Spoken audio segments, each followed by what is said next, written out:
মধ্যে একটু নাকি মিথ্যে কথা কই।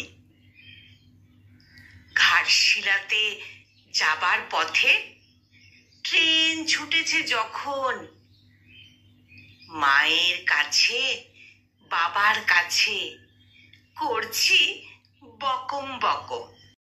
হঠাৎ দেখি মাঠের মধ্যে চলন্ত সব গাছে এক এক রকম ভঙ্গি ফোটে, এক এক রকম নাচে।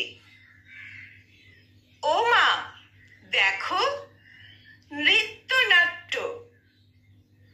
যেই বলেছি আমি, মা বকে দেয়, বড্ড তোমার বেড়েছে ফাজলামি। চিড়িয়াখানার নাম জানো তো আমার সেজো মেশোর?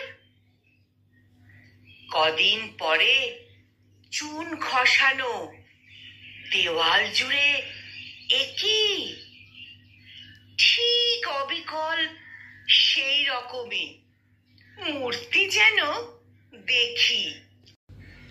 ক্লাসের মধ্যে যেই বলেছি সুরঞ্জনার কাছে, জানিস আমার ঘরের মধ্যে সিংহ বাঁধা আছে।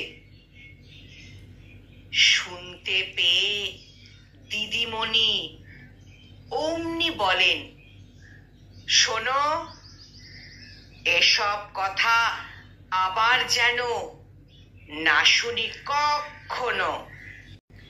বলি না তাই সেসব কথা, সামলে থাকি খুব।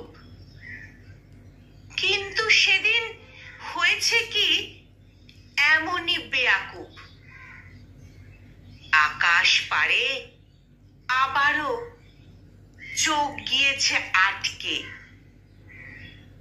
শরৎ মেঘে দেখতে পেলাম রবীন্দ্রনাথকে। কলমে শঙ্খ ঘোষ আর কণ্ঠপ্রয়াসে আমি নিবেদিতা।